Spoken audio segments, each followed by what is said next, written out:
Alerte enlèvement. Le podcast, enfin disponible. Un enfant a été enlevé. Pour l'instant ici, surtout l'inquiétude qui grandit d'heure en heure dans le quartier où je me trouve. N'agissez pas seul. Elles ont été retrouvées saines et sauves il y a un peu plus d'une heure. Alerte enlèvement. Le podcast. Votre mobilisation est essentielle. Charlotte de Turckheim. Hugues Capet fut son ancêtre, Coluche son mentor. Ce double parrainage en a fait l'aristo-bobo chéri des Français. Ce soir, sur le divan de Marc-Olivier Fogiel, soignera-t-elle enfin sa schizophrénie ?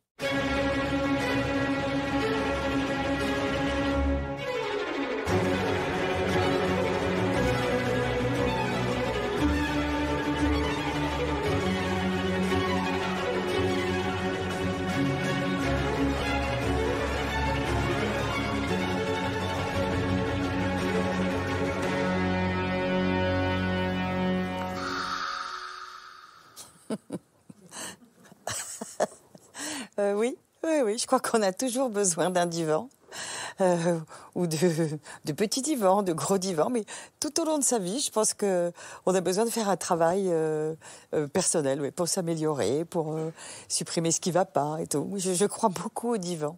J'en ai même fait un spectacle d'ailleurs. Bonsoir Charlotte de Turckheim. Bonsoir. Merci de vous installer sur ce divan. Merci beaucoup. Donc manifestement, vous connaissez bien les divans et pourtant... C'est pas l'image qu'on a de vous. On a l'image de la fille bien dans sa peau, la madame parfaite comme vos amis vous appellent, qui vient d'un milieu aristo sympa, la bonne rigolote. Et donc en fait, on va découvrir quelqu'un d'autre ce soir, c'est ça ? Je sais pas, mais c'est peut-être grâce au divan aussi que je suis devenue cette personne-là. En tout cas, moi, en me plongeant dans votre vie, j'ai découvert des tas d'aspects que je ne connaissais pas, assez mystérieux. Il se cache quelque chose derrière ce sourire que tout le monde connaît en fait. Oui, mais ça, je crois que c'est le propre un peu de tous les humoristes. C'est-à-dire que l'humour est une espèce de moyen de défense et un moyen de vivre absolument génial aussi. C'est un vrai don qui rend la vie quand même beaucoup plus douce. Alors, vous avez des atouts, notamment pour cette relation que vous avez avec le public, ce milieu, qualifié d'exotique pour certains, et puis votre physique, au début, que certains vous reprochaient, et vous, bien au contraire, vous en avez fait un atout, vous l'avez revendiqué. On commence par une image un peu étonnante, si vous voulez bien. Ce premier film, je ne sais pas si vous en souvenez, un film assez étonnant, un film d'horreur, érotique. Regardez.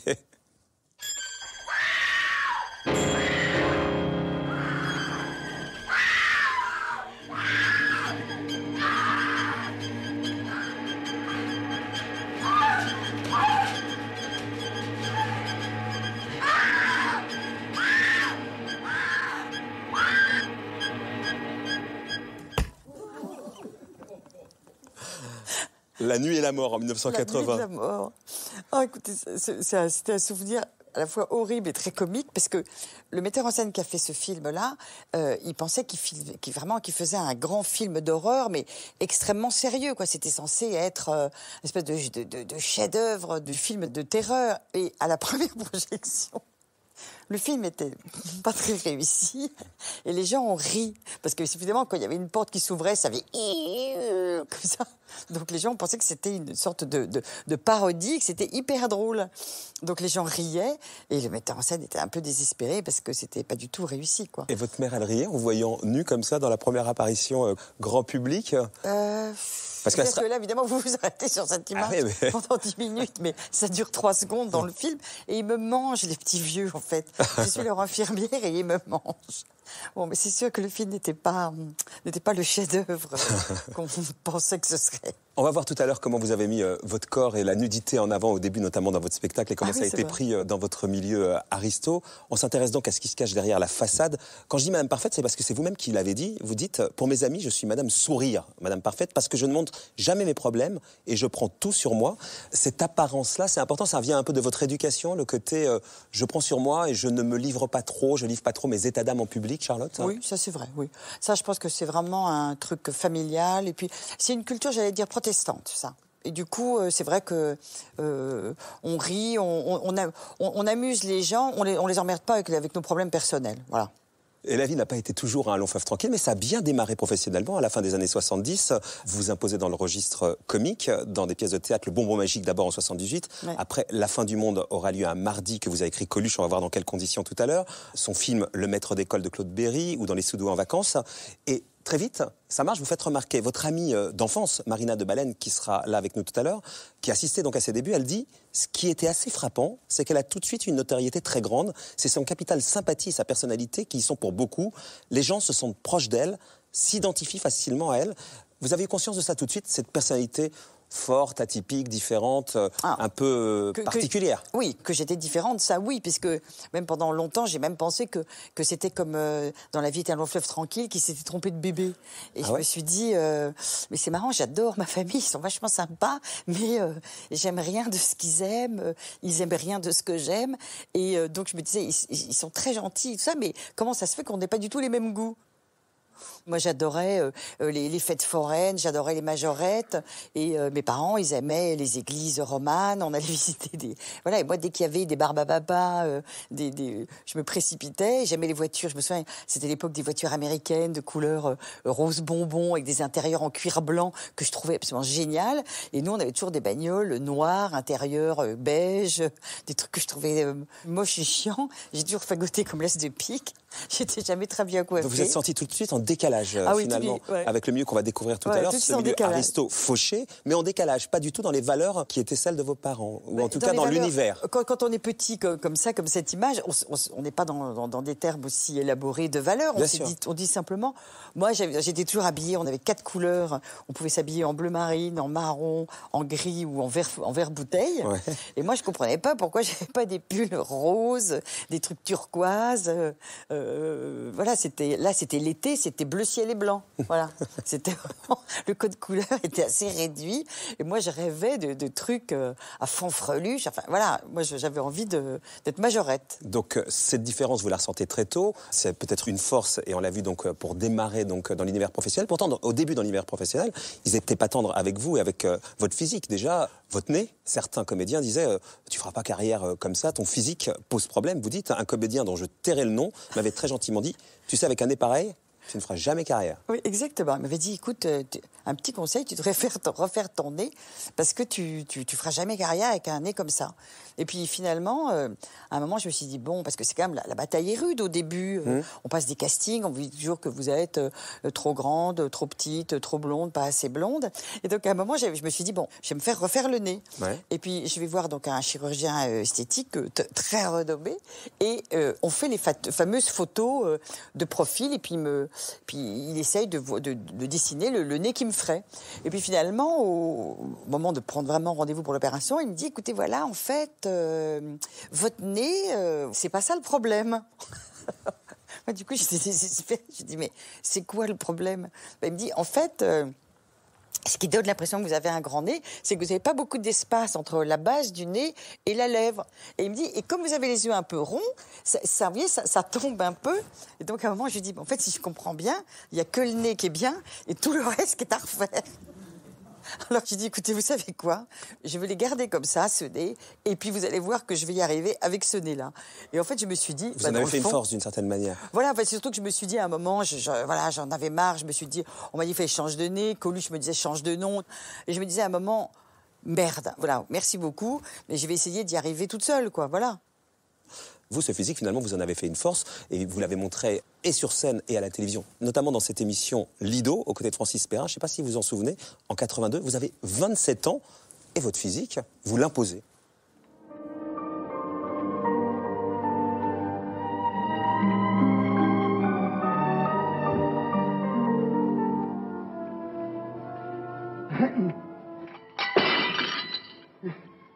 Mais qu'est-ce qu'il y a, mon petit lapin? On dit toujours qu'il n'y a qu'un pas pour passer de la salle à la scène, mais c'est pas évident, hein. Alors, mon petit lapin, on rêve de venir nous rejoindre, hein? Je pense qu'à ça, jouer la comédie. Monter sur scène. Monter sur scène? Oh, mais regarde, c'est facile. Voilà, je monte en scène. C'est tout? Ah bah c'est déjà pas mal, hein. Comment tu t'appelles? Charlotte. Charlotte?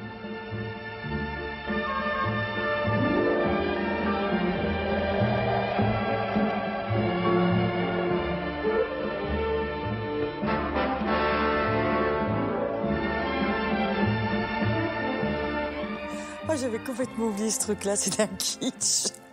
Et donc déjà, vous mettiez en avant votre féminité finalement, et c'était très réussi. D'ailleurs, dans vos premiers spectacles, il y avait des striptease, Charlotte. Et vous dites, quand je suis devenue une rigolote, j'ai du mal à l'accepter. Alors le déshabillage systématique a été pour moi une façon inconsciente de dire, regardez-moi, j'ai beau être comique, je suis avant tout une femme. Le côté comique, ça vous enlevait une part de féminité d'une certaine manière? Je sais pas, je crois que je me foutais à poil par provoque, non, surtout.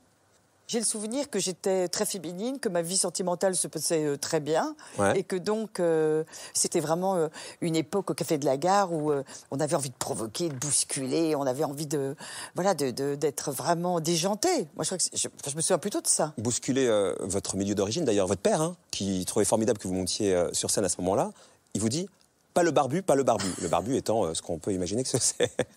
Quand je lui ai dit que je voulais être comédienne, il m'avait dit « Oh là là, bon d'accord, mais je ne veux pas que tu fasses des films de sexe nu. » Mais il y avait ce côté-là, je veux provoquer le milieu qu'on va découvrir dans un instant, mais le milieu assez pesant par ces codes qui étaient le vôtre. Oui, j'avais envie de provoquer, ça c'est sûr. Je me sentais pas à l'aise, je me sentais triquée à l'étroit, j'étais pas à l'aise, quoi, c'était... Moi, j'aimais beaucoup tous ces gens qui sont autour de moi sur cette photo, mes parents, mes 2 sœurs, que j'adore, mais j'étais pas bien dans ce monde-là. Voilà, c'est drôle, hein. Et je crois que ça arrive à beaucoup d'artistes. En fait, j'ai l'impression que une caractéristique que j'ai remarquée chez pas mal d'artistes, c'est qu'on est un peu des dissidents, si je peux dire, à notre milieu d'origine. Voilà, on a beaucoup d'affection pour eux, mais on ne fait pas partie de du même bocal, et on a besoin d'aller ailleurs, d'aller voir ailleurs, de respirer un autre air, de s'extraire de ça. Vous disiez, mais ça marchait très bien avec les garçons, donc j'avais pas du tout besoin, finalement, d'affirmer une féminité, parce que la féminité, je l'avais. À Mireille Dumas dans Sexy Folie, vous parliez un peu de ces aventures avec les garçons. Effectivement, ça avait l'air de bien fonctionner, Charlotte. Est-ce que vous vous trouvez sexy? Ça dépend des moments. Quand je mets le paquet, ouais. La façon dont l'homme est habillé? Mais je suis assez, je suis assez pour le kangourou. Je suis assez... Enfin, le kangourou, j'allais dire nouvelle vague. C'est-à-dire que moi, le genre caleçon... Alors, si en plus, ils sont rigolos avec des Pères Noël et tout, alors là, je trouve ça... Mais alors, anti-sexe au possible. Mais il faut pas non plus que ce soit hyper moulé. Parce qu'hyper moulé, ça fait le genre mec qui s'est mis une chaussette ou je sais pas quoi. Donc ça fait le mec prétentieux. Il faut qu'on voit et qu'on ne soit pas déçu quand ils l'enlèvent. Voilà. Les mecs, ils parlent que de leur quéquette. Ils sont persuadés qu'il faut en avoir une grande, une grosse, et que alors nous, on est vachement contentes et tout. Alors que c'est pas du tout ça. Alors, moi, je n'entends que des mecs qui se disent, ouais, la mienne, elle fait tant, elle fait, ah, tu l'as mesurée. Mais potache, les mecs qu'ils aient de 7 à 77 ans, hein. Et j'ai beau leur dire, mais tu sais, moi, je m'en fous de la taille, de la longueur et tout. Ce qui est important, c'est la façon de faire l'amour. Eh ben, impossible de les convaincre. Mais où est-ce que vous avez trouvé ces trucs-là? À l'époque, effectivement, dans la famille qui était la vôtre et qu'on va explorer dans un instant, puisque vous avez des ancêtres qui remontent à Charlemagne et à Hugues Capet, ça devait détonner. Oui, c'était l'époque aussi. C'était quand même les années 70, 80. C'était David Bowie, c'était les Rolling Stones. C'était juste après mai 68 aussi. On avait envie de faire exploser ce carcan. Et puis les femmes, moi, je me suis très vite aussi... positionnée, c'est un mot qui regroupe beaucoup de choses, mais une sorte de féminisme, quoi. Moi, j'avais envie que les filles puissent avoir la même vie que les mecs. J'avais envie de m'éclater, j'avais envie de monter sur scène et de faire rigoler. Et quand on me disait le rire, bah non, les filles, ça fait pas rire. Ça reste l'univers des hommes. C'est vrai que ça me choquait. Je me disais, bah, moi, je vais faire rigoler. Moi, je vais avoir exactement la même vie que les garçons peuvent avoir. Cette éducation, cette enfance dont vous parlez, figurez-vous qu'elle est assez présente dans votre écriture, puisque comme toutes les personnalités qui se prêtent à cet exercice, ils nous font un petit mot et on le soumet à notre graphologue, Sophie Drisbourg. Elle ne sait pas de qui il s'agit, elle le découvre à la signature. Et donc, en découvrant une lettre avec 2 écritures différentes, ça a un peu interpellé Sophie, regardez. Spontanément, quand j'ai eu l'écriture sous les yeux, ça m'a intriguée parce que j'ai vu 2 écritures tout de suite. Mais en fait, ça ne trompe pas l'œil de la graphologue parce que le trait reste le même. C'est très difficile de modifier son trait, voire impossible. La petite écriture, elle est très légère, elle a un mouvement coulant, elle file assez rapidement sur la page. Et donc ça révèle une intelligence très intuitive, réceptive, d'une personne assez libre, assez authentique, qui se présente telle qu'elle est, qui n'aime pas forcément les contraintes. Alors que la grande écriture, il y a un côté beaucoup plus construit. En même temps, cette forme importante, cette grande zone médiane, n'est pas portée par un trait très appuyé. Le trait reste léger. Et en fait, ce que ça révèle sur le plan de la personnalité, c'est que c'est quelqu'un qui veut faire face, qui veut avoir un côté responsable, comme s'il y avait un petit peu des résidus d'une éducation familiale assez stricte, avec un côté « je suis responsable, j'agis, je ne parle pas de mes sentiments, je ne parle pas de mes émotions ». Qu'elle ait écrit grand ou petit, finalement, on voit en arrière-plan une grande sensibilité, une pudeur. Voilà, mais il y a un refus du féminin et de la douceur. Refus du féminin et de la douceur. Un côté mec, quoi. Alors là, c'est marrant parce que je suis d'accord avec tout ce qu'elle dit, alors sauf la dernière phrase. Je refuse pas du tout ni la féminité ni la douceur. Je me trouve vachement douce, moi. Mais ça n'empêche pas qu'on puisse être aussi dans la revendication et dans la bataille et dans la bagarre à certains moments, évidemment. Mais est-ce que ça a toujours été le cas ou alors au contraire vous êtes affirmé au début un peu comme, j'allais dire, pour faire un peu des clichés, mais comme un garçon plutôt, avec un père je crois qui voulait d'abord un garçon avant d'avoir une fille. C'est vrai, et ça apparemment ça n'a pas été forcément facile à négocier pour vous. Non c'est vrai, je reconnais qu'au début j'étais très provoque, j'étais assez violente quand j'étais plus ado, cette partie-là ado. J'étais très, très en colère, voilà. Ouais. Oui, ça, c'est vrai. Rebelle. J'étais rebelle. Et puis d'abord, je me suis allongée, j'en ai parlé, la vie est passée, et puis et ça m'a adoucie. La vie m'a beaucoup adoucie, je trouve. Oui. On replonge au moment où vous étiez un peu dur, même avant ça, on va d'abord voir d'où vous venez, vos origines, je le disais. Hein. Dans votre famille coule notamment le sang de Charlemagne, du Capet. On a fait un petit arbre généalogique, c'est assez impressionnant. Hein. Votre plus vieil ancêtre connu remonte au Moyen-Âge, Hannemann de Turckheim. D'ailleurs, les origines de votre nom pourraient venir d'Allemagne, de Thuringe. Votre nom aurait été d'abord Tugenheim, puis ça se transforme en de Turckheim éventuellement. Parmi ceux qui sont connus dans vos ancêtres, Jean IV de Turckheim, le premier à recevoir le titre de baron du Saint-Empire romain germanique par l'empereur Joseph II. Bernard Frédéric de Turckheim, sénateur, nommé avec l'accord de Napoléon ministre des Finances du Grand-Duché de Bade. Et puis Frédéric Guillaume de Turckheim, votre arrière-arrière-grand-oncle, qui lui s'est illustré en tant que capitaine de la Grande Armée pendant la campagne de Russie. Napoléon lui a décerné la Légion d'honneur en 1812. Pour bien voir d'où vous venez, Charlotte, je vous propose de voir ces images-là. Je ne sais pas si vous en souvenez. C'est en 93 où 250 membres de votre famille se réunissaient en l'honneur de Bernard Frédéric. Et on voit bien la rébellion qu'on va explorer ensemble. Il fallait sortir un peu de ce milieu-là, pas le rejeter, parce que vous n'avez pas du tout rejeté votre milieu. Mais le milieu, c'est ça, les de Turckheim. Si on vous demande comment vous appelez, vous répondez quoi? Guillaume de Turckheim. Guillaume comment? De Turckheim. Et multiplié par près de 250, imaginez donc le travail de présentation. Adrienne Turckheim, Grégoire de Turckheim, le papa, François de Turckheim. Ils sont venus d'un peu partout pour célébrer Bernard Frédéric de Turckheim, l'aïeul commun, élu maire de Strasbourg il y a exactement 2 siècles, un homme qui épousa l'ex-fiancée de Goethe. Il y a là les doyens, Hubert, 84 ans, et Louise, 89 ans, loulou quoi. Et puis Charlotte, qui a dit non à l'hôtel et préfère le camping-car en famille. La famille, c'est très important? Oui, c'est important, oui, bien sûr, c'est important. Bah, là, en fait, dans ceux qui sont là, je les connais pas tous, en fait. Ça va? Neveu? Oui, c'est mon petit neveu. Celui-là, je le connais bien, c'est le fils de ma sœur. Viens passer à la télévision, mon chéri. Ça va? Vous venez d'arriver? Allez, si on bougeait, pèlerinage oblige, direction la chapelle de Krautergersheim, où est enterré l'aïeul et son épouse. Tout cela avant la photo de famille. C'est incroyable qu'on arrive à réunir 250 personnes tous ensemble, ici. Incroyable, oui, mais il est vrai que tous ici ne s'appellent pas forcément de Turckheim, ascendance féminine oblige. Alors si je vous demande comment vous appelez, vous me répondez quoi? Charlotte de Turckheim. De comment? De Turckheim. Voyons. Vous pouvez le redire? Anne-Charlotte, c'est Anne-Charlotte en plus de Turckheim. Anne-Charlotte en plus. Anne-Charlotte. Quel est le poids, vous diriez, de cette lignée familiale dans votre vie, Charlotte? Je pense que c'est énorme. Hein. C'est énorme. Tout le monde, je pense, qu'on le veuille ou non, est impacté par notre éducation, notre famille. Ça marque toute notre vie. Je veux dire, c'est ce qui nous forge. Mais vous, cette lignée familiale, il y avait une devise, par exemple, plus est en toi Ça, j'imagine que c'est quelque chose qui a résonné chez vous, non? En tout cas, en le lisant, je me suis dit, elle a hérité au moins de ça. Ouais. Ben, c'est une phrase que j'ai entendue régulièrement. Donc, au bout d'un moment, évidemment que ça vous fait réagir. Parce que si toute la journée, on vous dit... Moi, quand j'entends des parents, par exemple, qui disent à leurs enfants, « Ah ben non, tu vas pas y arriver.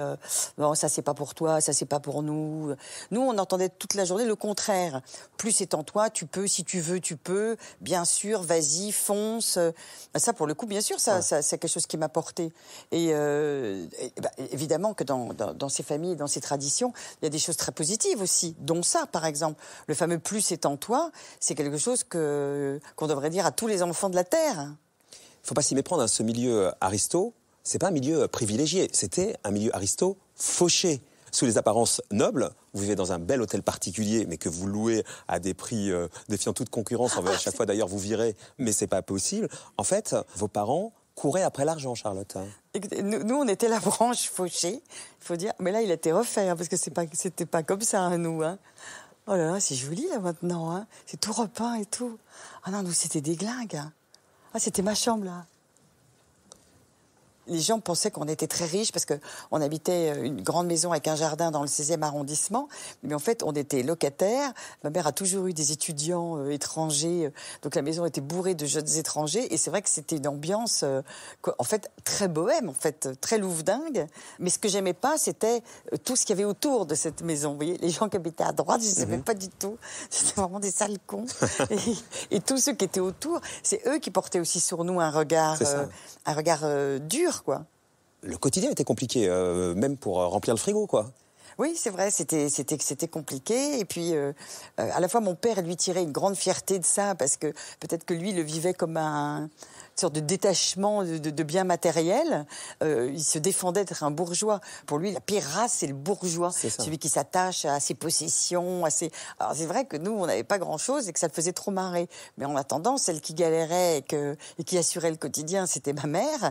Et ce quotidien-là, c'était quand même... c'était pas toujours très marrant. Et dans le fond... moi, je crois que j'aurais préféré ne pas vivre dans le 16e parce que, voilà, ce côté, c'était un peu humiliant, quoi. Ce côté, c'était pas agréable. Sur scène, ça donne ça, quand vous parlez des huissiers qui viennent saisir à la maison régulièrement.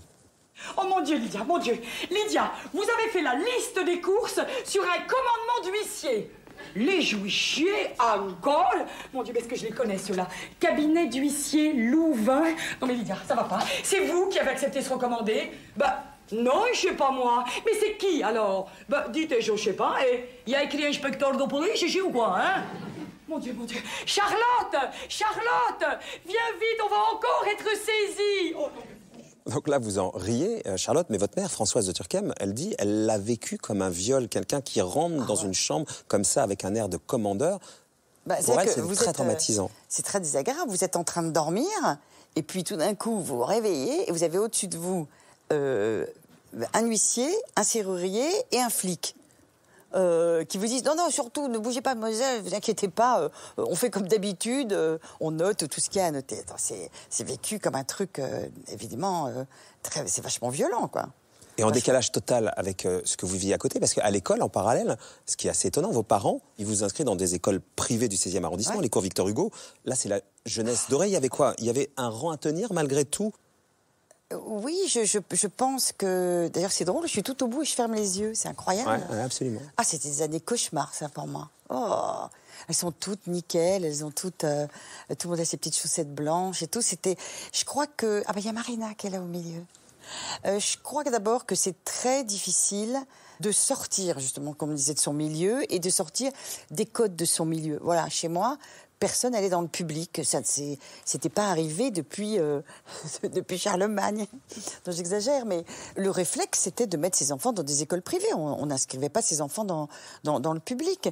Et après, si on avait du mal à payer, c'était un autre problème. Mais c'était une sorte de carcan, je pense, même pour mes parents. Et moi, regarde, tiens, je suis en haut et je lève les yeux au ciel. C'est drôle, c'est comme si je suis jamais là. Ah non, j'ai détesté ces années-là.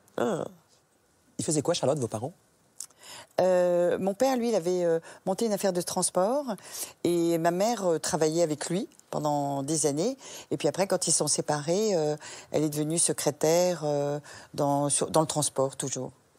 Vous parlez de la séparation, c'est un autre événement évidemment fondateur de votre personnalité. On est en 1968, ça a été la rébellion de votre père, puisqu'il a quitté femme et enfant. Vous avez 13 ans, il divorce de votre mère, il vend son entreprise et il s'enfuit à l'autre bout du monde avec son 4x4, avec la sœur de Gérard Lanvin. Et vous avez déclaré, en partant, mon père nous a dit, au fait, tout ce que je vous ai enseigné jusqu'à présent, c'était des conneries. Maintenant, il faut vivre, il faut s'éclater. En gros, faites ce que vous voulez. Ben, en fait, 68, c'est vrai que pour lui, ça a été un choc.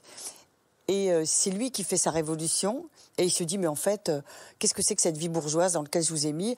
Moi, j'ai envie de vivre, j'ai envie de m'éclater, je pars en Inde.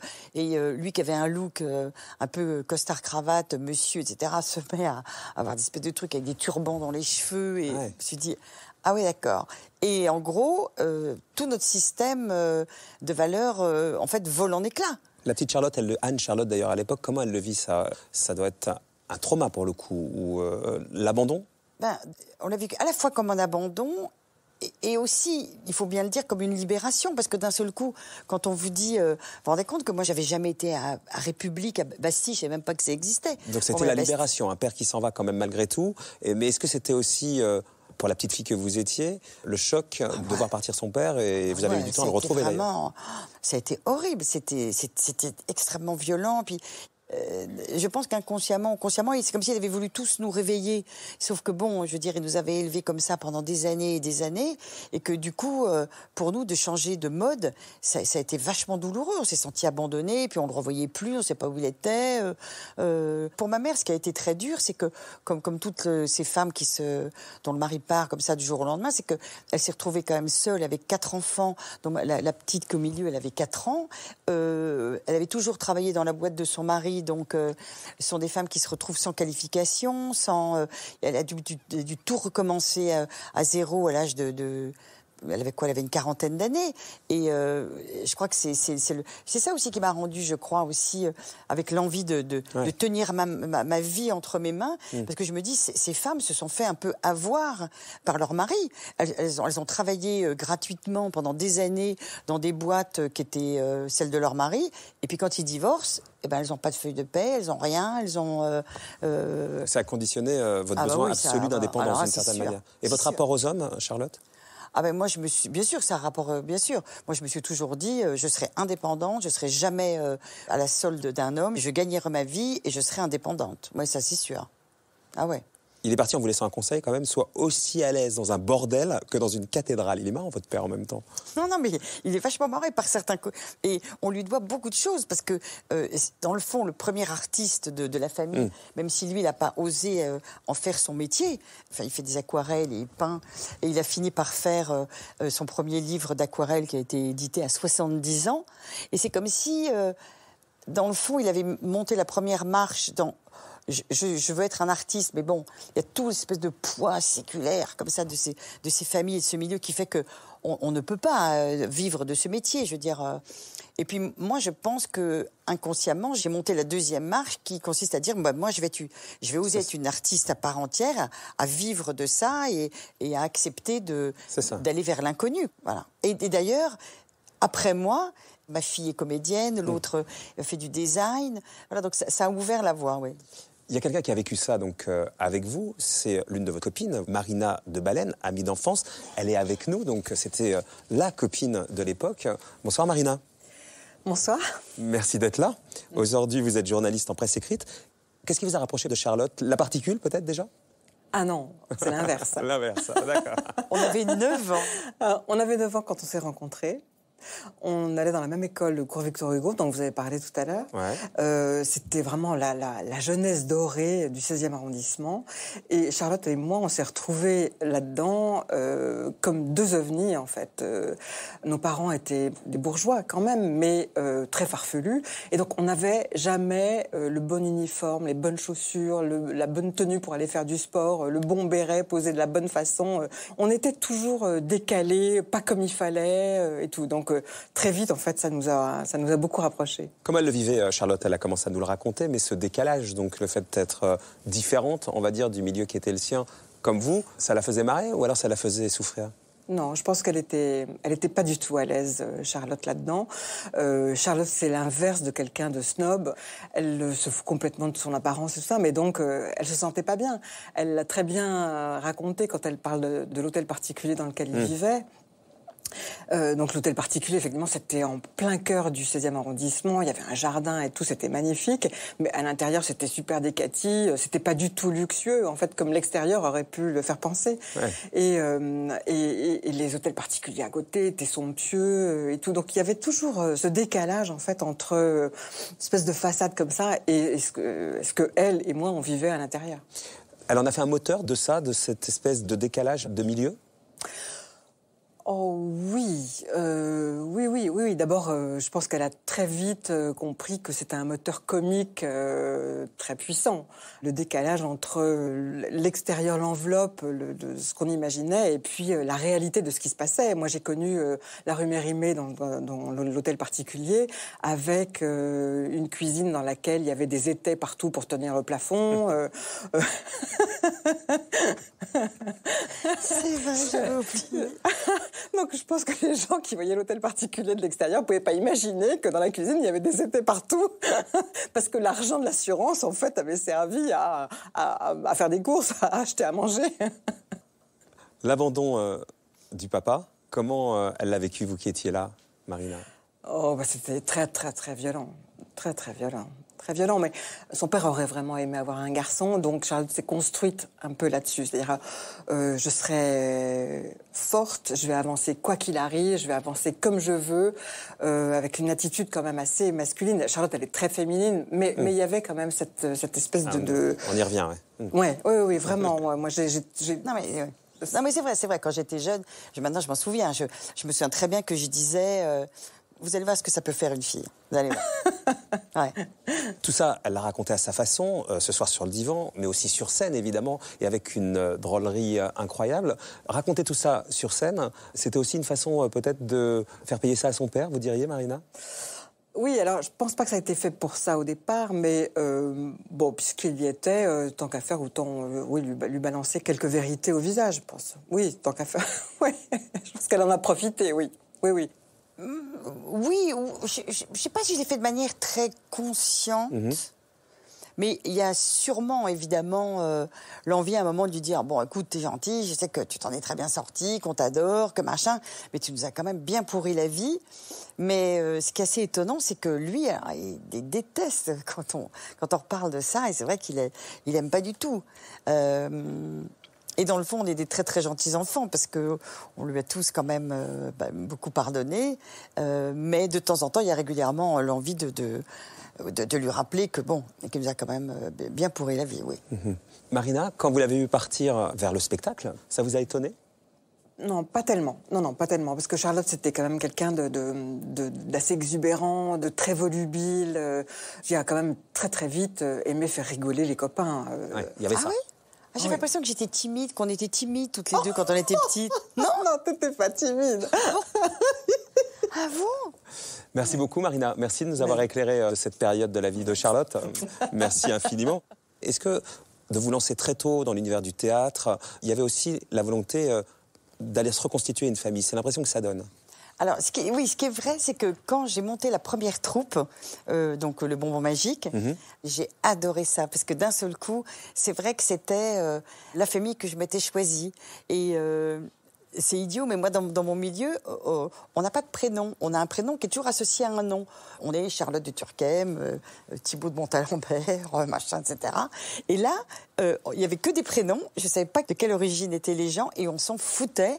Et on était vraiment, eux, c'était mes grands potes, ma famille. Et on est partis pendant, 4 ans ensemble. Et ça, j'ai adoré, c'est vrai, cette époque-là des Bonbons Magiques. C'était trop génial. Donc là, on est en 78, et donc vous quittez l'univers familial pour cet univers-là que vous créez vous-même, d'une certaine manière. C'est votre famille. Ouais. Et il y a quand même un trait de caractère très fort, c'est que c'est le culot, Charlotte, puisque vous êtes sur scène avec cette troupe. Ouais. Comme ça marche pas, évidemment, parce qu'au début c'est confidentiel. À l'époque, il y avait un grand monsieur qui s'appelait Coluche. Il avait une émission de radio sur une sublime station qui s'appelait Europe 1. C'est vrai. Et qu'est-ce qu'elle fait, Charlotte de Turckheim ? Elle va là-bas, pousser la porte d'Europe 1 pour faire sa pub sans connaître Coluche. On a retrouvé le passage radio. Bon alors, il y a une jeune fille qui est venue nous voir. On sait pas qui c'est. C'est Charlotte de Turckheim, du bonbon magique. Charlotte de Turckheim? Oui. Tu t'appelles de Turckheim? Oui, de Turckheim. Ça veut dire que tes parents sont nobles? Oui, exactement. Ah bon? Ah ben dis donc, les comédiens pauvres, maintenant, pour en trouver, faut chercher là. Oh, mais les aristos, ils sont fauchés aussi maintenant. Ah oui, les aristos, mais c'est bien fait pour leur gueule. Alors dis donc, qu'est-ce que je voulais dire? T'es venu pour nous voir pourquoi, alors dis-nous. Je suis venue vous voir parce que je joue dans un spectacle qui s'appelle Le Bonbon Magique à la Cour des Miracles.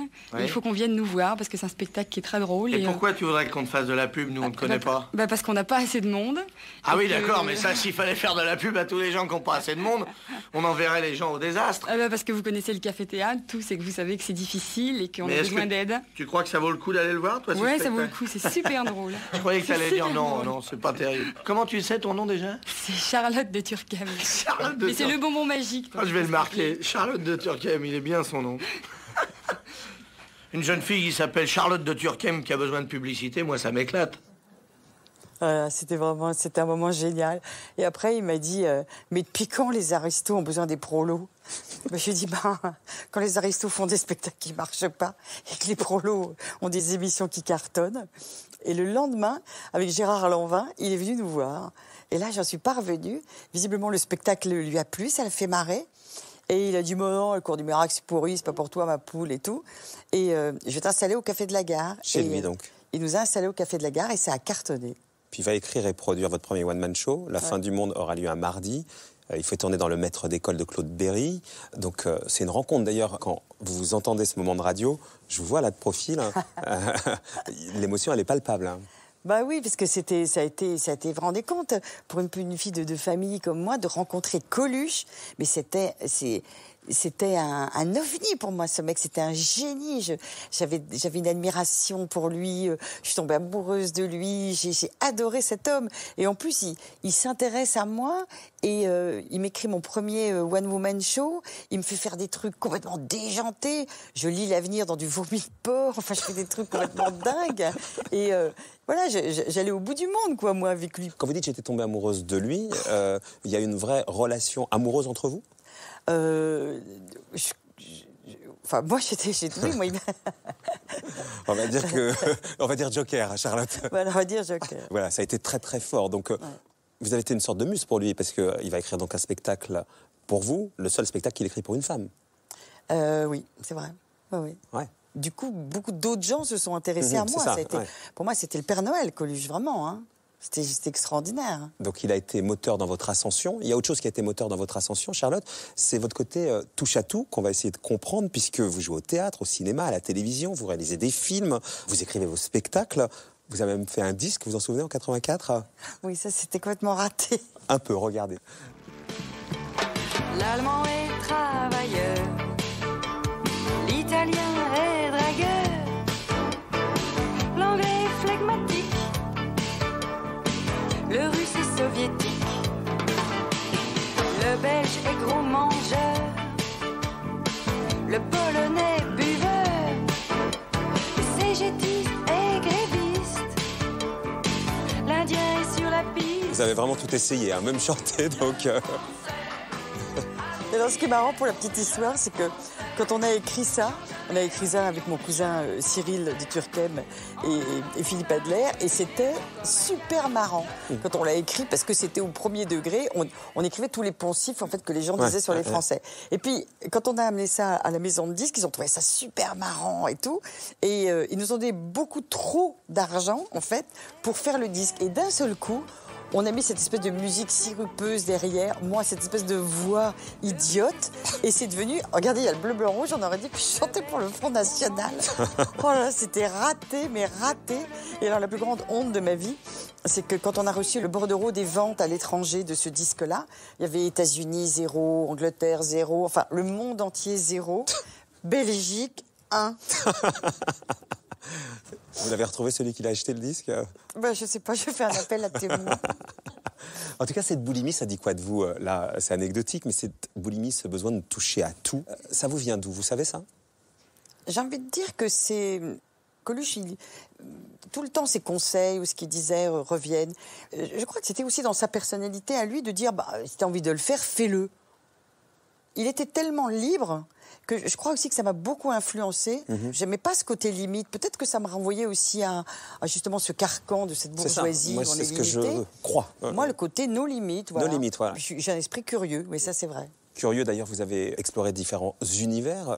Jusqu'en 90, vous allez aussi entre un registre comique et un registre classique. Au théâtre, vous interpréterez Roxane dans le Cyrano de Bergerac de Savary ou encore le Misanthrope de Jacques Weber. Vous essayez aussi des rôles d'auteur au cinéma avec Claude Lelouch, Philippe Labro, Philippe de Broca, James Avery. Est-ce que c'est un manque pour le coup de vous êtes essayé à tout ça et c'est pas ce qui a marqué ou en tout cas c'est pas ce qu'on retient? C'est vrai, ça me surprend. Ouais. Les gens se souviennent essentiellement des choses drôles et essentiellement quand je parle de ma famille ou des aristos. J'ai fait un spectacle là-dessus, sur 5. Un film là-dessus, et j'en ai fait 4. Donc c'est marrant. En même temps, c'est aussi un besoin de revenir sur vos origines. Votre fille, la comédienne Julia Piaton, elle nous a dit qu'elle a un rapport à ses origines, à sa famille qui est cyclique. Elle va avoir besoin de parler de sa famille, puis elle passera dans une toute autre histoire, puis elle y revient. Elle est en train de remettre en scène d'ailleurs son premier spectacle. Ça montre l'importance de son histoire. Oui, c'est vrai, mais je pense que dans ce spectacle-là, Une journée chez ma mère, c'est pas mon milieu d'origine dont je parle en fait. Celle qui m'a vraiment intéressée et inspirée, c'est ma mère. Je pense que c'est beaucoup plus un hommage à ma mère. Qui s'est sacrifiée, pour dire les choses d'une certaine manière. Non, elle s'est pas sacrifiée, c'est pas le mot que je dirais. Non, c'est pas elle s'est battue. Elle s'est battue, elle s'est battue pour nous, elle a pas laissé tomber, elle s'est battue. Ça n'a pas toujours été facile pour elle, elle n'a pas toujours très bien réussi, mais elle l'a fait et elle a été là. Et le fait de ne pas être pleinement reconnu pour tout le reste qu'on a vu, ça, est-ce qu'on peut parler d'un manque ou vous en foutez? Ça m'a manqué à certains moments. Et puis, maintenant, c'est pas que je m'en fous, c'est que je me dis, il y a quelque chose peut-être qu'il faut accepter, qui est plus fort que nous. Vous racontez que, par exemple, vous aviez écrit un film sur la Pentagonie, qui s'intitulait Sauvage, et tout le monde trouvait ça formidable, mais il ne voulait pas que ce soit vous qui le réalisiez. Il fallait que ce soit ou Mathieu Kassovitch ou Jean-Jacques Hano. Et vous dites, on me demandait si c'était moi qui avais écrit le scénario, parce qu'on en doutait tellement il était beau, et vous dites, c'est ultra violent. J'ai mis beaucoup de temps à m'en remettre. Ah oui, ça a été vraiment un moment très violent, parce que j'écris cette histoire. Je suis vraiment très, très intéressée par ces nomades de la mer et ces gens qu'on considère comme le peuple le plus primitif de la planète. Et j'écris cette histoire et les gens se demandent si c'est moi qui l'ai écrit. Donc, bien sûr que c'est violent parce que d'un seul coup, c'est comme si les gens vous disaient « Mais bon, toi, t'es une marrante, mais t'as pas d'âme, quoi. » Et en même temps, c'est là aussi que j'ai commencé à faire ce travail sur moi-même, de me dire « Comment ça se fait que les gens me voient comme un espèce de clown un peu creux, on va dire. C'est cette impression que j'avais, alors que j'avais tellement de choses en moi qui me passionnaient, qui étaient très différentes, et que les gens, visiblement, n'avaient pas envie de voir. Mais je pense que j'étais aussi en partie responsable. Quand on envoie toujours des signaux de « tout va bien, c'est formidable, la vie est merveilleuse », et que vous arrivez avec un scénario comme Sauvage, les gens se disent « il y a un problème, quoi ». Ça veut dire que, par exemple, moi j'avais prévu à ce stade de l'émission, et je vais zapper, je pense, de vous passer un extrait des Aristos. C'est pas ce que vous avez envie de montrer ce soir. Même si vous revendiquez. Oui. Mais on comprend bien cette espèce de décalage d'une certaine manière. Voilà, d'ailleurs, quand j'ai fait les... Vous voulez pas, voilà, les Aristos, ça marque trop. C'était très réussi, mais ça marque trop. C'est pas simplement ça que vous voulez qu'on retienne de vous, quoi. Voilà, mais en même temps, je veux dire, c'est ma vie, c'est mon histoire. Et d'ailleurs, il y a un moment où on me demandait tellement tout le temps de faire un film sur les Aristos que je me suis dit, bon, allez, je vais faire un film sur les Aristos, comme ça on va me foutre la paix. On se le regarde quand même l'extrait ou pas? Les aristocrates évoluent dans un milieu feutré et une ambiance musicale appropriée. C'est ce biotope qui aide à leur épanouissement et leur reproduction. Attention, les aristocrates se nourrissent exclusivement de mets délicats, rigoureusement sélectionnés et strictement contrôlés. Continuons la visite. Il est formellement interdit de nourrir les aristos. Merci. Excusez-moi. Incarner un objet de fantasme est un exercice épuisant à la longue. Épuisant mais fort rémunérateur. Voilà, donc nous arrivons dans la boutique des aristos. Là, vous avez la vaisselle avec vos personnages préférés. Et surtout les biscuits délicieux. Oui, nous avons aussi les bains moussants qui sont très amusants, car nous avons la tête du comte qui se dévisse. Regardez. Et... voilà. Finalement, vous avez trouvé un équilibre ailleurs. Le milieu du cinéma, on l'a bien vu, vous y avez trouvé un intérêt, mais ce n'était pas vraiment équilibrant. Ce n'a pas été la famille que vous avez été chercher complètement. Et donc, quand même. Il vous a déçu, ce milieu-là, d'une certaine manière. Il y a des grandes joies aussi, quand même. Oui, bien sûr. Il y a des grandes joies, mais après, c'était un peu une illusion. C'est-à-dire que moi, je pensais que le milieu du spectacle, en général, on parle tellement de cette grande famille du spectacle, les gens avaient l'air libérés, machin, etc. Et après, je me suis rendu compte que, en fait, non, il y avait un cinéma intello, un cinéma machin, etc. Mais il y a quand même des grandes joies. Oui, il y a des joies, mais vous dites le showbiz, c'est pire que tout. Avec le recul, je me rends compte qu'en comparaison l'univers des aristos que j'ai tant dénigré, c'est pratiquement ce qu'il y a de mieux sur le plan humain. Donc, non, ce qui est vrai, c'est que je n'avais pas imaginé que le spectacle était un milieu aussi snob, plus snob ou aussi snob que chez les aristos. Voilà, ça c'est vrai que je n'avais pas du tout imaginé ça. En tout cas, votre équilibre, vous l'avez cherché aussi ailleurs. Oui. Donc, depuis toute jeune, vous êtes prise de voyage en allant aux quatre coins du monde. C'est une vraie passion. Et votre fille, Julia, nous a dit, qui est comédienne, mon grand-père, on revient à lui, a voyagé partout dans le monde. Il a écrit des bouquins sur l'Inde. Il a fait des aquarelles. C'est un artiste. Il est parti, mais il leur a montré un chemin d'une certaine manière. Quand elle parle de lui, c'est un mélange entre la tristesse et l'admiration. Est-ce que vous êtes allé chercher dans le voyage, finalement, un moyen de vous rapprocher de votre père aussi ? Je crois que j'ai surtout été chercher dans les voyages l'idée de me rapprocher de moi-même, avant tout. Parce que j'avais besoin d'aller voir comment c'était ailleurs. Mais c'est évident que c'est une fois de plus lui qui nous a ouvert la porte. Parce que quand il est parti, son premier voyage, c'était quand même assez rigolo d'ailleurs, maintenant qu'il s'est quitté en Afghanistan. Donc, on va y venir, mais votre mari est afghan. Et 10 années après, j'épouse un Afghan. Il n'y a pas de hasard, comme dirait quand j'ai repensé à ça, je me dis, tiens, c'est marrant. Et moi, mon premier voyage, quand j'avais 18 ans, c'était la Colombie, où je suis partie toute seule. Vous êtes tombée amoureuse là-bas, de Juan Carlos oui. Et votre père est venu vous chercher là-bas. Comment vous avez trouvé tout ça Et mon père est venu me chercher, oui d'ailleurs, absolument. Mais très tôt, vous êtes parti, vous vouliez y rester. D'ailleurs, votre mère finissait par s'inquiéter, vous a fait revenir en disant je vais appeler Interpol. Exactement. Et des années après, ma fille travaille chez Interpol. Il n'y a donc pas de hasard. Mais donc, il y a ça, il y a ce besoin de s'évader. Toujours Julia nous dit, le voyage est quelque chose de très important pour elle. Elle partait parfois seule en randonnée à cheval pendant 1 mois en nous laissant. Elle partait à l'aventure. C'est vrai. Vous pouvez nous dire, parce que ça paraît assez incroyable, qu'est-ce que vous alliez chercher ?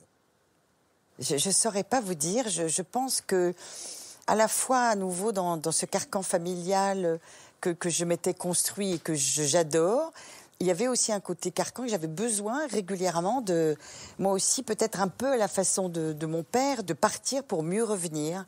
Mais le monde me paraissait tellement passionnant, quoi, que je me disais, mais il faut que j'aille voir tous ces endroits, tous ces gens. Et j'aimais beaucoup les endroits assez désertiques aussi. Et en Terre de Feu, là où je suis, là, du côté d'Ushuaïa, c'est des endroits qui sont extrêmement impressionnants, quoi. Il n'y a pas simplement l'envie de découvrir, puisque vous avez dit quand même, j'ai peur de plein de trucs, c'est pour ça que je fais des voyages, c'est une manière d'exorciser. Alors, ce qui est drôle, c'est que j'ai peur de me perdre, par exemple. J'ai une peur panique de me perdre. C'est chiant d'avoir peur. Et moi, je suis une trouillarde et j'avais pas envie d'avoir peur. Non, mais c'est pas magnifique, ça. Regardez, c'est un glacier, un énorme glacier qui tombe directement dans la mer. J'en rêve, donc ne me faites pas rêver davantage. J'en rêve de ces voyages-là. Donc... Et puis, j'avais peur aussi physiquement, parce que là, ce jour-là, il fait extrêmement beau. Mais je peux vous dire que le premier voyage que j'ai fait à cheval au Kazakhstan, on avait été, je me souviens, dans une zone entre la Chine et le Kazakhstan qui avait été fermée depuis 80 ans. Et on s'est perdu toute une nuit, je me souviens. Un jour de tempête dans une montagne. On a failli crever. Et là, j'étais perdue. Et j'étais confrontée à la plus grande peur de ma vie. J'étais perdue dans une montagne à 3000 mètres. Il neigeait, on n'était pas couverts. Il y avait des loups, je me souviens. Il n'était pas question qu'on s'arrête. Les chevaux étaient crevés. Notre guide, je me souviens, chialait. Je me suis dit, putain, on va mourir ici. Ça y est, je suis perdue. Je suis au cœur de ma peur.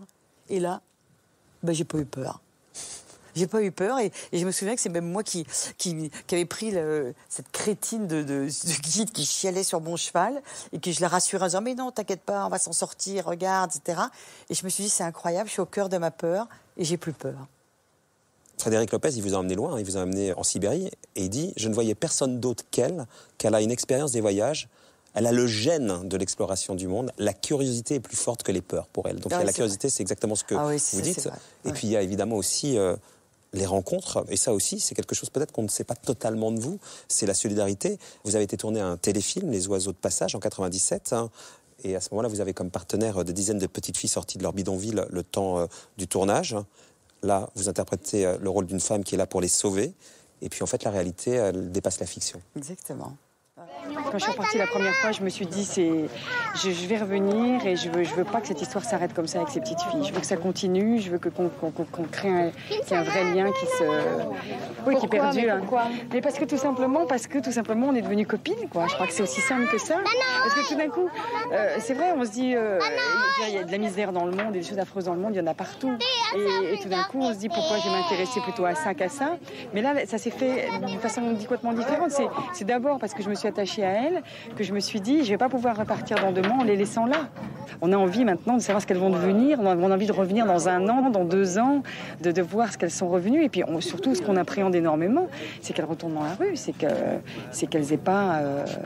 Ouais, c'est ça, parce que le destin quand même de ces petites filles, la plupart du temps, c'est d'être pute à manille. Et vous êtes engagée après, Charlotte, hein, vous avez créé avec la collaboration d'Enfants d'Asie un centre, un programme pour scolariser ces enfants. Vous ne faites pas que passer, en fait. Hein. Non, après je me suis dit, voilà, j'ai envie de m'engager, le plus longtemps possible. Et ça fait 18 ans maintenant que... 18 ans qu'on est là-bas.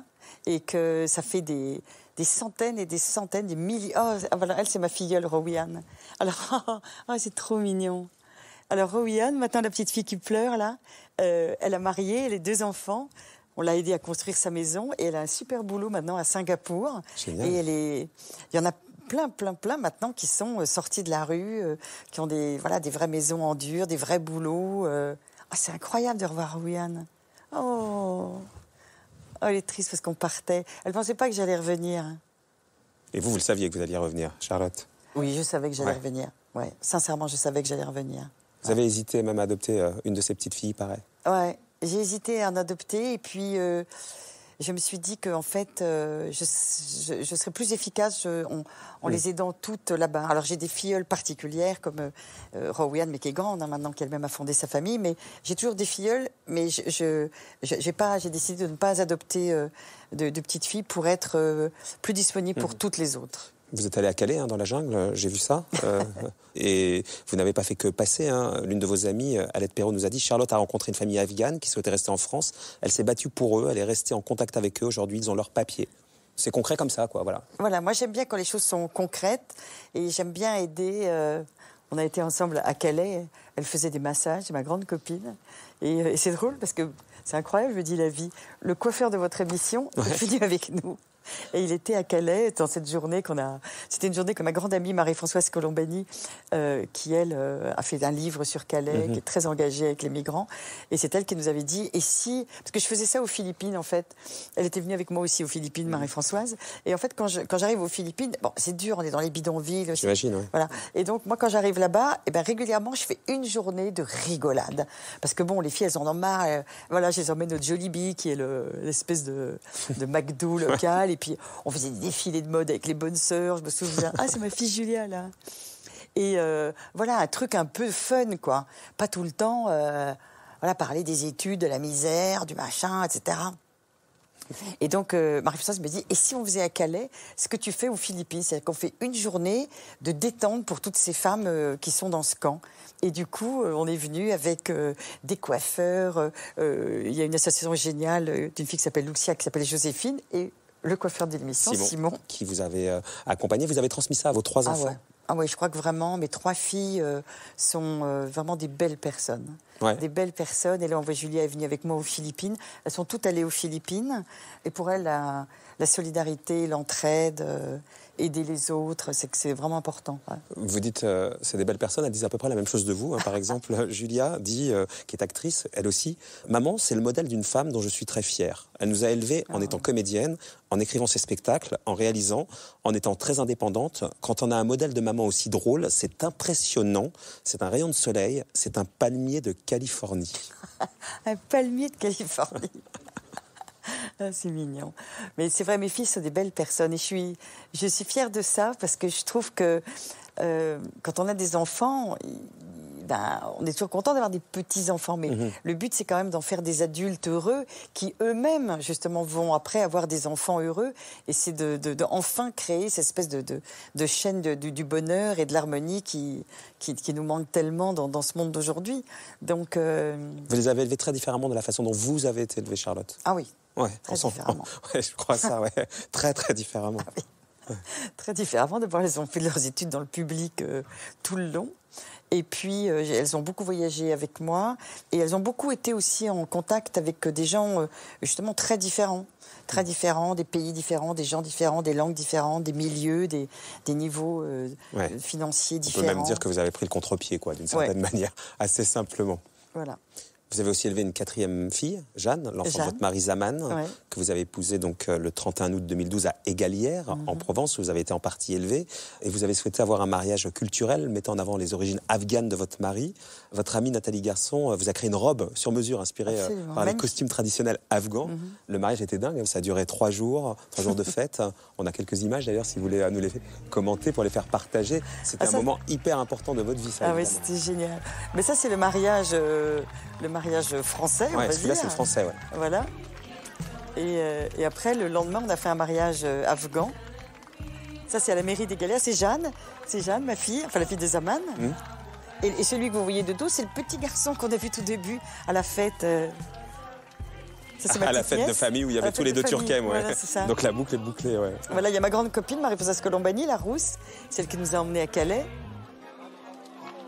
On va retrouver Zaman dans un instant. Pour vous, ça a été important de vous marier parce que vous dites, plus jeune, finalement, le bonheur est un dû. Là, on se le choisit, le bonheur, d'une certaine manière. Oui, c'est vrai que quand j'ai rencontré Zaman, c'était vraiment une rencontre merveilleuse pour moi parce que c'était après des années quand même sentimentalement très difficiles. Et quand il est arrivé dans ma vie, on n'a qu'à voir son sourire d'ailleurs, ça en dit long, ça a éclairé ma vie. La lumière est revenue dans la pièce. On va voir comment vous l'avez rencontré, mais justement sur ces années de difficulté, votre amie Nathalie Garçon nous a dit « J'étais là à des moments de solitude amoureuse, de tristesse. Elle n'a plus du tout aujourd'hui cette fragilité. Depuis qu'elle a trouvé Zaman, il était très différent des autres hommes. C'est un homme rare. J'ai cru tout de suite à leur histoire. Mais donc, il y a eu des années de galère aussi, sans rentrer de trop près dans votre intimité. Charlotte, mais pourquoi ça a été aussi compliqué pour vous? Vous savez ça? J'ai envie de dire que le premier truc qui me vient à l'esprit, c'est que forcément, quand on a eu un père comme le mien, on se construit contre les hommes. Moi, je me suis dit, jamais un mec va m'humilier, jamais. Et donc, du coup, c'est pas un rapport forcément peut-être très harmonieux et très sain. Donc, je pense que quand on est contre et qu'on on rencontre des gens contre. Zaman, en tout cas, il est là. On a bien compris quel rôle il avait pour vous. On ne pouvait pas terminer l'émission sans faire connaissance. Il est à vos côtés depuis 8 ans. Bonsoir, Zaman. Bonsoir. Merci d'être là, Zaman. Merci à vous. Vous avez une histoire assez dure puisque vous avez fui votre pays d'origine, l'Afghanistan, quand vous aviez 18 ans. Oui. Vous êtes arrivé en France. Vous avez obtenu le statut de réfugié politique. Oui. Vous avez connu une certaine misère. Il vous arrivait de ne pas savoir où dormir le soir. Bien sûr, oui. A priori, vous n'aviez rien pour rencontrer Charlotte de Turkheim. Sur le papier, on ne s'était pas fait l'un pour l'autre. Oui. Et comment vous êtes rencontrés déjà? Dans quel cadre, Zaman? Alors, nous nous sommes rencontrés en 2009. Je crois que c'est le 14 juin 2009, chez une amie, Marie-Françoise Colombani. Et je crois qu'il s'est passé quelque chose ce soir-là. Un coup de foudre, vous diriez? Un coup de foudre, oui. Oh non, pas toi. Toi, t'as pas eu le coup de foudre, menteur. C'est vous aviez le coup de foudre, Charlotte. Moi, je suis rentrée dans la pièce et j'ai eu vraiment ce qu'on appelle un coup de foudre. C'est-à-dire que vraiment, d'un seul coup, je voyais que lui. J'avais des étoiles dans les yeux et je voulais surtout que personne ne lui parle, qu'aucune fille l'approche et que... Et vous, Zaman, ça n'a pas été immédiat? Moi, c'est devenu après et ça continue toujours. Qu'est-ce qui vous a séduit chez Charlotte? En fait, je crois que c'est cette douceur. Charlotte, c'est une femme extrêmement douce. Cette féminité, elle est drôle dans la vie. Et aussi cette façon de voir la vie qui m'a permis de voir la vie différemment. Et cette légèreté. Tout ça fait que vraiment, elle m'a séduit. Le choc des deux cultures, racontez-nous, parce qu'on a bien compris comment Charlotte était ouverte aux autres, mais elle apprend l'afghan, par exemple. Oui. Elle vient vers vous, donc, en fait. Oui. Mais en fait, je pense que c'est la générosité. Charlotte, c'est les valeurs que nous avons en commun aussi, ces familles, c'est aussi cette façon de voir la vie autrement. Et c'est pour ça qu'elle apprend les langues, elle apprend à parler afghan, elle parle très bien afghan. c'est la famille, et c'est la mélange de ces deux familles, ces deux cultures, ces deux clans, et ça va au-delà, c'est les amis. Et vous vous êtes retrouvés dans un projet commun à Égalières, où vous avez été élevé en partie, d'ailleurs, Charlotte. Ça, c'est un projet important, vous êtes unis à travers ce projet, Zaman et Charlotte. Je pense qu'on fait vraiment équipe aussi. C'est ça. Je pense que c'est ça aussi, c'est l'idée de s'aider aussi mutuellement dans nos projets. Zaman avait très envie de monter un restaurant. Et donc, du coup, est venue cette idée de faire cette table d'hôte afghane. Voilà. On voit bien la façon dont vous associez la culture et la sérénité que vous amène Zaman, on peut dire ça? Oui, quand on est heureuse, on est bien, on est apaisé. Et le fait de tellement bien s'entendre et d'avoir ces projets ensemble, et comme dit Zaman aussi, d'avoir... le fait de rire aussi ensemble, qu'est-ce qu'on se marre, hein. Donc c'est génial. Comment il a été accueilli dans votre famille qui remonte à Capet et Charlemagne? Alors d'abord, il faut que vous sachiez que sur les armes de la famille Turckheim, il y a un petit Turc et il y a le symbole en fait de l'islam. Il y a le croissant de lune. C'est pour ça que ma famille aussi a un côté quand même d'aristo un peu loufoque et un peu très ouvert d'esprit, parce que Zaman, il a été accueilli comme le Messie. Alors, pour être très honnête, il a été accueilli par le Messie parce que du coup, il débarrassait des autres. Il a eu cette vertu-là aussi. Il a eu cette vertu-là. C'est que d'un seul coup, ils se sont dit « Oh là là, enfin un mec formidable !» Est-ce que c'est pas maman qui t'avait dit d'ailleurs, genre « Oh merci Zaman » ou un truc comme ça, tu vois? Alors je vous dis comme la maman de Charlotte, merci Zaman. Merci à vous, merci. Vous avez dit à un moment donné, vieillir c'est effrayant, je l'avoue, mais je ne fais rien pour gagner une silhouette de sylphide, j'aime trop manger, faire la fête. Le temps qui passe d'une certaine manière? Oh, c'est chiant de vieillir. Tout le monde déteste vieillir. J'y crois pas, les gens qui disent « Oh, c'est merveilleux, oh, la sagesse et tout ». Non, c'est super chiant de vieillir. Sauf qu'il y a une dizaine d'années, à la cinquantaine, vous disiez « Je me trouve plus jolie maintenant que lorsque j'avais 20 ans ». Oui, j'ai dit n'importe quoi à ce moment-là. En fait, on vous a vu à 20 ans. Peut-être que je me vois à 20 ans super bien foutu. Comment j'ai pu dire une connerie pareille? Mais en même temps, vous composez comme tout finalement, puisqu'on sent ça, vous composez avec tout et donc oui, voilà, vous êtes bien obligé. C'est-à-dire qu'en fait, je pense qu'il y a moins de souffrance dans l'acceptation que dans la non-acceptation. Voilà. Donc de toute façon, la souffrance, elle est là, la difficulté, elle est là. Mais c'est plus douloureux quoi, d'être contre. Voilà. Il vous reste des choses à accomplir? Ah oui, il me reste des choses à accomplir. Un grand, beau film. Ah, un grand, beau film. Et qui ne serait pas dans le registre comique, celui-là? Et qui ne serait pas forcément dans le registre comique, oui. Ouais. Mais je vais le faire. Plus est en toi. Plus est en toi, Charlotte. Donc, vous avez déjà travaillé dessus? Oui. Et donc, la prochaine étape, ça sera ça? Exactement. On le souhaite, en tout cas. Merci beaucoup, Charlotte. Merci à vous. On va débriefer. Donc, bougez pas. Le fauteuil va tourner.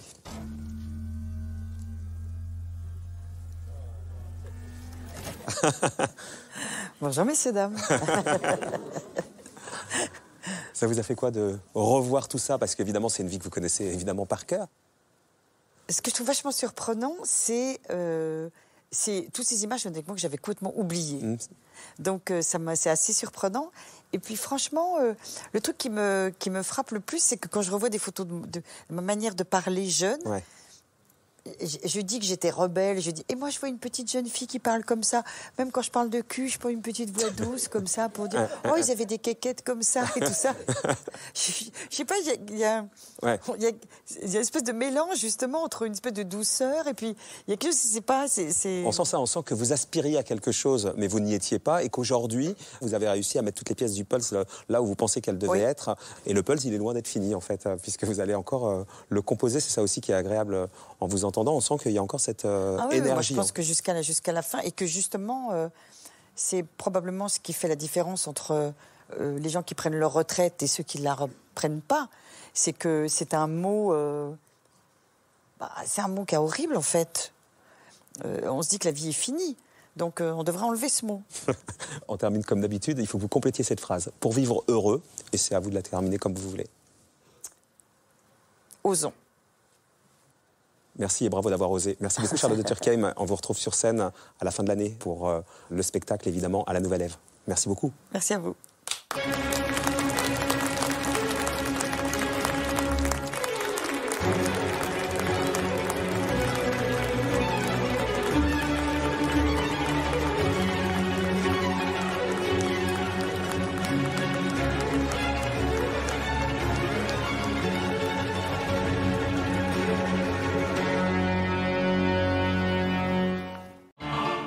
Découvrez le podcast Déraciner des ailes pour s'envoler, s'enraciner. Déraciner des ailes, le podcast, disponible sur toutes les plateformes.